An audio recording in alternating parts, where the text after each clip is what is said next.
अस्सलामु अलैकुम रहमतुल्लाहि व बरकातुहू।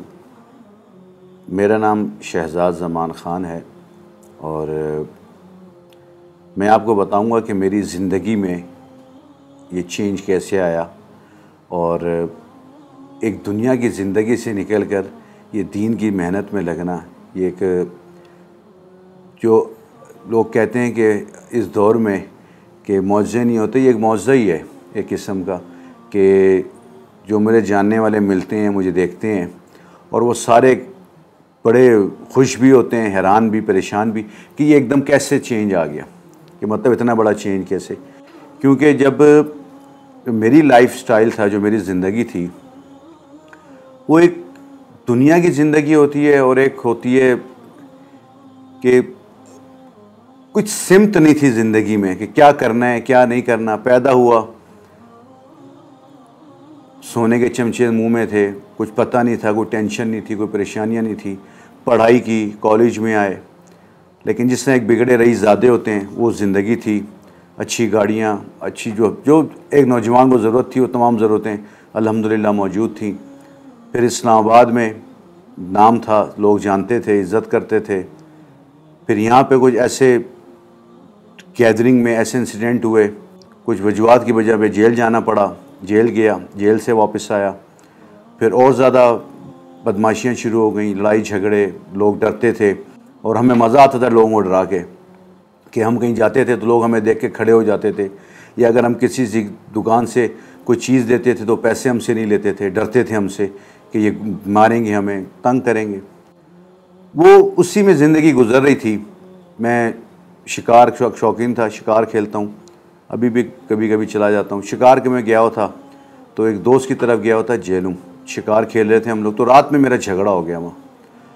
तो झगड़ा हो गया तो वहाँ पे गन्स निकल आई, वो सामने दूसरी, एक पार्टी उधर एक पार्टी इधर, हम आप आमने सामने गन लेके दूसरे के सामने हो गए। खैर वहाँ पे हुआ मामला, दुरुस्त हुआ। तो मेरे दोस्तों ने मुझे बताया, तो वो चला किया हमें। तो मैंने वहाँ पे कहा कि मैं कसम खाई कि अगर ये सुबह शिकार पे गया तो मैं उसको गोली मार दूंगा। तो लोगों ने उसको बोला कि यार इसने कसम खा ली, अब तुम्हें सुबह सुबह मारेगा तो तुम बेहतर है शिकार छोड़ के चले जाओ। तो वो सुबह सुबह वो लोग थे, वो चले गए शिकार छोड़ के। मैंने शिकार खेला, वापस आ रहा अपने दोस्त के साथ। तो मेरा दोस्त मुझे कहता है कि तुम्हें डर नहीं लगता? मैंने किससे? कहा अल्लाह से। मैंने डरता हूँ। कहा तुम जेल से आए हो, फिर रात तुम फिर वही इंसिडेंट करने लगे थे और फिर तुम रात जेल जाते, तुम्हारे लाइफ है, तुम्हारे बच्चे हैं, बीवी है, लेकिन तुम क्यों नहीं अल्लाह से डरते? कोई खौफ करो अल्लाह से। तो हम सुहाबा की पहाड़ी चढ़ रहे थे, मुझे अच्छी तरह याद है। तो मैंने बोला गाड़ी रोको। तो मैं ऐसे गाड़ी रोक के नीचे उतरा और मैंने ऐसे हाथ ऊपर उठाए, मैंने कहा या अल्लाह अगर मेरी किस्मत में हिदायत है तो दे दे, वरना ऐसे ही ठीक है। इतनी बात हुई, मैं घर आया। फिर एक अंदर, जाहिर सी बात है, मुसलमान हैं, इंसान हैं, एक अंदर हमारे मोमिन हर जगह हर ज़र्रे में मौजूद होता है। तो मुझे एक मलामत सी शुरू हुई। मैंने ईशा की नमाज़ घर आके पढ़ी, ईशा की नमाज़ पढ़ी, फिर मैं सो गया। उठा, ज़ोहर पढ़ी, असर पढ़ी, बिज़नेस था, होटल था, होटल में जाऊँ नहीं गया। मैं होटल में, फ़ोन आया होटल का, मेरा कहीं आने का दिल नहीं है। फिर सेकंड डे में सोया हुआ, सुबह में 9 बजे उठा और बिल्कुल ये हकीकत सच बता रहा हूँ कि मैं सुबह उठा और मैंने कपड़े निकाले तो वाइफ ने कहा कि कपड़े आपके रेडी हैं, आप होटल जाना है। फिर मैंने बोला मैं किसी का मुलाजिम हूँ, मैं तो नहीं जाता होटल, मैं सो रहा हूँ। मैं सो गया। आधे घंटे बाद मेरे दिल में एक घबराहट सी यहाँ शुरू हुई, कि अजीब सी दिल में बेचैनी, घबराहट। तो मैं उठा, मैंने कपड़े दो मुझे। क्या? तो उन्होंने पूछा क्या हुआ, खैरियत? मैंने मेरे सीने में पेन हो रहा है बहुत शदीद। तो क्या डॉक्टर में चलते? मैंने नहीं, मुझे कपड़े दो बस। मैंने कपड़े पहने, होटल आया, होटल इंटर हुआ। तो जो ही मैं रिसेप्शन से अपने होटल में आया तो वहाँ मैंने देखा कि 2 साथी बैठे हुए और तस्बीहात कर रहे हैं। इतनी इतनी उनकी दाढ़ियाँ थी। मैंने ऐसे देखा और इग्नोर कर गया। तो क्योंकि हमें बचपन से जो हमें दिखाया गया था, वही बताया गया था कि मौलवी एक हकीर आदमी है, वो 10 रुपये का चंदे के लिए आएगा, पर्ची लेगा, चला जाएगा। और ये कंसेप्ट अभी तक लोगों के जहनों में, यही कंसेप्ट है। अभी तक हमारे माशरे में दाढ़ी रखने वालों को ऐसी निगाह से ही देखा जाता है। तो खैर वो मिले मुझे, ऑफिस ले आया मैं, मेरे एक जानने वाले थे पुराने, वो आ गए। मैंने बोला भाई ये क्या तुमने दाढ़ियाँ रखी हुई इतनी बड़ी बड़ी, कहाँ हो? बोले जी हम तबलीगी जमात में चल रहे हैं। मतलब तबलीगी जमात? मैंने कहा ये कौन सी जमात है? पहली दफ़ा नाम सुना था, कभी ज़िंदगी में जिक्र नहीं सुना था।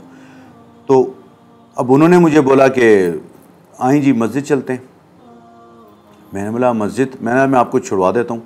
फिर कुछ जब थोड़ी देर बैठे बात हुई, फिर उन्होंने चाय उनको पिलाई, मैंने चले आपको मैं छोड़ाता हूँ। जब मैं उनको छोड़ने मस्जिद में गया तो मस्जिद के गेट पे पहुँचे, मैंने जी ये मस्जिद आपकी आ गई। तो कहने लगे आप अंदर तो आए। मैंने कहा बिल्कुल आऊँगा, मुसलमान हूँ। तो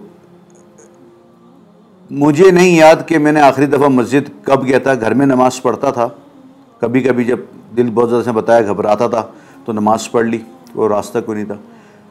पता नहीं कितने सालों बाद मैंने मस्जिद के अंदर कदम रखा, तो वो मेरा एक टर्निंग पॉइंट था। अल्लाह के घर में गया, फिर मैं तबलीगी जमात वालों के साथ बैठा वहाँ जाके। तो मुझे इस काम से कोई वाकफियत नहीं थी। एक साथी थे हमारे तो होटल की, जो उनका भी होटल है, उन्होंने भी मुझे बोला कि शहजाद भाई हम 3 दिन के लिए जा रहे हैं, हमारे साथ चलें आप। मैंने ठीक है चलते हैं। मैं 3 दिन उनके साथ चला गया जमात में। तो 3 दिन लगा कर वापस आया। तो फिर बैठे साथी, मैंने बोला ये काम तो असल यही है, इसका एंड क्या है? कहा 4 महीने। मैं 4 महीने के लिए जाना चाहता हूँ। तो उन्होंने बोला कि 4 महीने अभी आप नए नए हैं इस काम में। मैंने जाना है। मैं फिर तकरीबन कोई 15-20 दिन बाद इत्तेफाक से उस टाइम वो इज्तिमा आ रहा था, तबलीगी इज्तिमा था, मैं इज्तिमा में गया। वहाँ से मैंने 4 महीने लगाए और 4 महीने में मेरी तश्कील हुई वारगा बांडा। ज़िंदगी में पहली दफ़ा मैंने पब्लिक ट्रांसपोर्ट में सफ़र किया। पहली दफ़ा वहाँ जाके इज्तिमा में ज़मीन पे सोया, मिट्टी में, डस्ट एलर्जी हो गई वहाँ पे, तबीयत बड़ी ख़राब हुई मेरी, मुझे एलर्जी शुरू हो गई वहाँ पे। डॉक्टर्स वहाँ पे ना कुछ, साथियों ने वहाँ तश्कील हो गई मेरी। मैंने जी मैंने जाना लगी रहा। मैं भी कोहाट गए, कोहाट से आगे फिर हम बस में बैठे, बड़े पहाड़ों में सफ़र था, वहाँ पे गए। 15 दिन 20 दिन वहाँ पे तकरीबन 20 दिन वहाँ तश्कील थी हमारी। फिर कोहाट मरकज़ आए, फिर तश्कीलें ली। 4 महीने इस तरह लगाया हमने। एक लाइफ टर्न हुई ना, लाइफ में चेंज आया। वापस आया, इस्लामाबाद आया, आके जमात में जुड़ गया, काम करना शुरू कर दिया जमात के साथियों में, उठना बैठना उठना बैठ। फिर एक लाइफ ने चेंज खाया। शैतान, जो आपको पता है अज़ल से दुश्मन है, शैतान इंसान को बहकाता है और फिर अल्लाह रब्बुल इज़्ज़त की रहमत है, अल्लाह उसको रास्ता दिखाते हैं और वापस अपने पर सामने लाके खड़ा कर देते हैं। मुझे टर्निंग पॉइंट आया। मैं वहाँ से मैंने बस शैतान ने बहकाया, एक ऐसा हालात वाक़या चले। मैं यहाँ से फिर इंग्लैंड चला गया, दाढ़ी कटाई में इंग्लैंड चला गया। 10 साल में इंग्लैंड रहा। इंग्लैंड में वहाँ पे मेरा बिज़नेस था, ऑफ लाइसेंस शॉप्स थी, क्लब था मेरा अपना। वो अजीब ज़िंदगी वहाँ, दोबारा 10 साल अजीब ज़िंदगी में, लेकिन सुकून नहीं, बेचैनी हर वक्त। पैसा कमाया, पैसा कमा रहा था, लग्जरियस लाइफ थी वहाँ पे, अपना घर था, मर्सिडीज़ गाड़ियाँ रखी हुई थी, घूमना फिरना सारा कुछ था, लेकिन सुकून एक ज़िंदगी में नहीं आ रहा था। तो वो अल्लाह से मांगता भी था, रोता भी था, लेकिन वो एक निकल नहीं पा रहा था उससे। फिर एक ऐसा हुआ कि मैं पेट्रोल डाल रहा था, मैं गाड़ी में पेट्रोल डाला था लंदन, वहाँ पे इंग्लैंड में। तो मैंने गाड़ी में देखा कोई जमात वाले, अमामे वाले, टोपियों वाले बैठे हुए। तो मैंने उनको ऐसे दूर से देखा तो सलाम किया, मैंने वालेकुम सलाम किया। मैं निकला, वो मेरे पीछे मेरे घर आए, अंदर आके बिठाया मैंने। तो पिंडी के उनमें आलिम थे माशाल्लाह, वो बुज़ुर्ग थे। तो मुझे उन्होंने दावत दी कि हम मुसलमान हैं, हमने कलमा पढ़ा, जो तबलीग वाले जो बात स्टार्ट करते हैं। उन्होंने बात की, मैंने वो बात सुनी उनकी, और फिर मैंने बताया कि हज़रत मैंने 4 महीने लगाए में। तो उन्होंने जब 4 महीने का सुना तो एक बुज़ुर्ग मेरे गले लग के रोना शुरू हो गए और बड़ा रोए और कहा कि हमने तो ये काम इसलिए सीखा था कि हम पूरी दुनिया में अल्लाह के दीन को ज़िंदा करेंगे, और हमारा ये हीरा तो फिर आके कोयले में दफन हो गया। खैर बड़ी बैठे, 5-10 मिनट बैठे, वो चले गए, लेकिन एक दिल में शम्मा जला गए थे। फिर क्रिसमस के दिन थे, मैं अपने घर में था और फ्रेंच कट मैंने रखी हुई थी और सर से मैं वो जो स्टाइल चलता है गंजे ही थे। तो दरवाजे मेरे नॉक हुई, तो मैंने साइड से देखा, तो वहाँ देखा तो बाहर पादरी खड़े हुए थे। तो मैंने उनको बोला, मैं देखा उन्होंने मुझे, मैंने उनको बोला, मैंने बोला कि कहते हैं वो कि अगर आप बुरा ना माने बाहर आएंगे। तो मैंने बोला मैं मुसलमान हूँ, मैं क्यों बाहर हूँ? तो मुझे देख के ऊपर तक नीचे वो कहते हैं कि तुम मुसलमान लगते नहीं हो। तो कैसे वो मुसलमान कहते? ड्रिंक्स मेरे हाथ में थी और नशे में था, तो क्लब जाना था मैंने, तो मैं उसके लिए तैयारी कर रहा था। तैयारी ये होती थी, घर से फ्रेश होके जाते थे। तो मैं बाहर निकला, उन्होंने मुझे फिर दावत देनी शुरू की, गॉड का बेटा तुम्हें बुला रहा है, गॉड के बेटे ने तौबा नाउज़ुबिल्लाह जो थी उनकी, और मैं वहाँ इस्तग़फ़ार करता रहा। मैं चले गए वो। मैं अंदर आया, अंदर बैठा मैं रो रहा था। मेरे साथी आए, दोस्त था, उसने बोला क्या बात है, सब खैरियत है, पाकिस्तान में खैरियत है? मैंने बोला पाकिस्तान में तो खैरियत है लेकिन अब यहाँ खैरियत नहीं है। तो मैंने कहा क्यों, कहता क्या हुआ? मैंने कहा आज एक क्रिश्चियन मुझे जाके कह कर गया कि तुम मुसलमान नहीं लगते, तो अब एक अवसर पे मेरा नबी मुझे कैसे पहचानेगा? बस वो मेरा उस टाइम था, मैंने वहाँ वाइंड अप किया। मेरे साथ मेरा पार्टनर था ईरानी, क्रिश्चियन हो गया था वो लड़का, तो मैंने उसको ये हैंड ओवर किया। मेरा जो ऑफिस में शॉप थी वो एक सिख था, उसको दे दी मैंने, और मैं वहाँ से वापस पाकिस्तान आ गया। और पाकिस्तान आया, आके यहाँ फिर तौबा की, फिर अल्लाह के काम में लगा, दीन के काम में लगा, और अभी आप लोगों के सामने हूँ। अल्लाह फिर तो इस्तकामत दे, और अल्लाह परवरदिगार हमसे दीन का काम क़यामत तक के आने वाले आखिरी इंसान के लिए हमसे ले ले। और यही एक टर्निंग पॉइंट है। और असल ज़िंदगी जो अब मैं बैठा हूँ, ये असल ज़िंदगी है मेरे भाइयों, और खुदा की कसम और कोई रास्ता नहीं कि हम कहीं भाग सकें। जान अल्लाह के पास है, तो बेहतर ये कि 2 कदमों से चले जाएँ, ना कि 4 कंधों पे जाएँ। वो आखिर अल्हम्दुलिल्लाह रब्बिल आलमीन। हेलो, अस्सलाम वालेकुम। मेरा नाम कासिम खान है, मैं शहजाद ज़मान खान का बेटा हूँ। और वो मेरे सामने चेंज हुए हैं, और शलवार कमीज़ पहनाना हम सबको, और पूरा घर ना, मेरी बहनें, मेरी मम्मा, सब अब उनको फॉलो करना शुरू हो गए हैं। हम सब 5 वक्त की नमाज़ पढ़ते हैं। जब मेरे साथ कोई बड़े होते हैं तो मैं उनके साथ चला जाता हूँ मस्जिद, और इस तरह बहुत अब घर में सुकून आ गया है। बेशक हमारा बड़ा घर ना हो, लेकिन फिर भी एक होता है ना कि सुकून हो, आराम से सब मिलजुल के बैठ सकते हैं। अब मैं भी चाहता हूँ अब जो भी देख रहे हैं वो हम जैसे हो जाएं और इस्लाम को फॉलो करना शुरू कर दें। और ये हमारा प्रॉमिस है कि आपकी भी ना ज़िंदगी में बहुत सुकून आ जाएगा। बिस्मिल्लाहिर्रहमानिर्रहीम। मैं जावेद अख्तर इस होटल का मैनेजिंग डायरेक्टर की हैसियत से इस होटल को रन कर रहा हूँ। पहले मेरे फादर या वालिद साहब थे शेख ज़मान खान साहब, अल्लाह जो उनको जन्नत नसीब करे। उनकी 99 में डेथ हुई, तो फादर की जगह फिर मैंने इसकी भागदौड़ संभाली। हम 4 भाई हैं, सबसे छोटा भाई शहजाद। हम भी उस वक्त लाओबाली थे, शहजाद भी, क्योंकि सर पे वालिद साहब का साया था, कोई फ़िक्र नहीं होती थी। वालिद के इंतकाल के बाद कोई ज़िम्मेदारी बढ़ी। शहजाद भी जो नौजवानी के अंदर जो सिलसिले होते हैं उस सिलसिलों में पड़ा हुआ था। हम भी लाओबाली से थे, परेशानियां रहीं काफ़ी। फिर न जाने कहाँ से कोई एक नया शख्स आया, उसने शहजाद को तबलीगी जमात की तरफ राग़िब किया, और आहिस्ते आहिस्ते शहजाद ने ज़िम्मेदारियाँ एक्सेप्ट करनी शुरू की।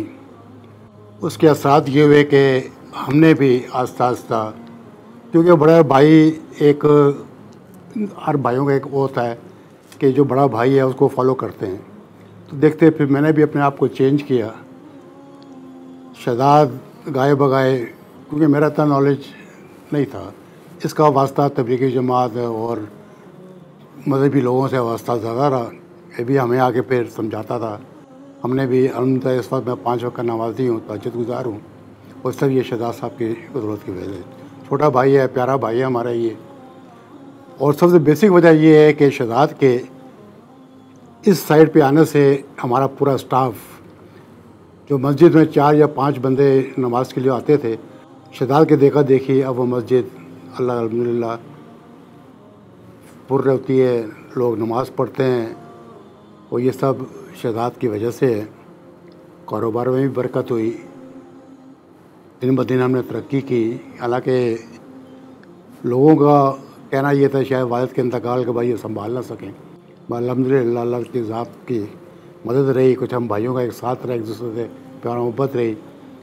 फिर कुछ मदद की तरफ राग़िब होने से अल्लाह ताला ने बड़ी बरकत डाली। फिर भी मैं आपको एक चीज़ ये बता दूं कि जो इसकी वर्थ है इस प्रॉपर्टी की, उसके लिहाज से हमें इतना रिटर्न नहीं है। अगर हम चाहें तो उस पैसे को हम बैंक में कहीं डिपॉजिट करवा दें, मगर वो हराम है, वो सूद है। हमें करोड़ों रुपए का महीने का फ़ायदा हो सकता है। अल्हम्दुलिल्लाह हक लाल की मिल रही है। इसी वजह से 150 ख़ानदान इस होटल से पल रहा है। हमें यही सेटिस्फेक्शन हमें है कि चलो हक हलाल के अल्लाह ताला ने रिज़्क़ मुहैया किया हुआ है, वालिद साहब की निशानी है और 150 ख़ानदान पल रहा है। और जैसा कि शहजाद साहब ने अपने आप को मोल्ड किया है, मेरे देखा देखी इसके बच्चे भी और बच्चियाँ भी माशाल्लाह इस लाइन पे हैं, इनकी वाइफ भी इसलिए, जो कि अगर शहजाद अपने आप को चेंज ना करता है शायद वो चीज़ें ना हो पाती। मैं बड़ा मुतमईन हूँ, बड़ा खुश हूँ कि शहजाद ने अडॉप्ट किया इस लाइन को। वो भी खुश है, हम भी खुश हैं और अल्लाह ताला ने इसी वजह से शायद कारोबार में बरकत डाली हुई है। और मैं उम्मीद करता हूँ कि साबित कदम रहेंगे और इंशाअल्लाह बेहतर से बेहतर एक अच्छा मुसलमान बनने की कोशिश करेंगे, जो कि ये हैं इंशाअल्लाह, और मज़ीद बेहतर।